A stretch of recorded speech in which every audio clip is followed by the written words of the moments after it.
All right, it is just about tomato sandwich season. So we're about to have our first Mater sandwich of the year. So we got our heirloom tomato. I'm using potato bread for this, Martin's potato bread. And then for mayo, very important, we're going to be using Duke's Real Mayonnaise. This is the best stuff for a tomato sandwich. I like how it says that this is not a reduced calorie food, meaning that you're in for a treat. You can use QP, but there's something special about Duke's when it comes to tomato and BLT sandwiches. I think I'll make a BLT maybe tomorrow or the next day. All right, I saw Kenji Lopez Alt make a tomato sandwich, and he buttered and toasted one side of the bread, so I'm gonna do that too. If you don't know, he is one of my biggest cooking inspirations. Let's get that toasty. Get some nice slices of tomato. I think 3 slices should be good. Tomato sandwich always tastes best on a paper plate. Okay.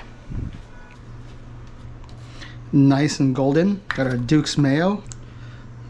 We're gonna do a nice squirt on both sides.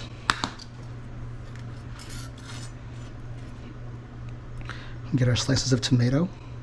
These are big. A little flaky salt. I like them nice and salty with a lot of pepper. Squinch them up. Bread on. And always cut into a triangle. You have your first Mater sandwich of the year. Look at that. Let's take a bite. It's so good. Salt, pepper, a good tomato, some Duke's mayonnaise. Okay, I'm gonna go. Goodbye.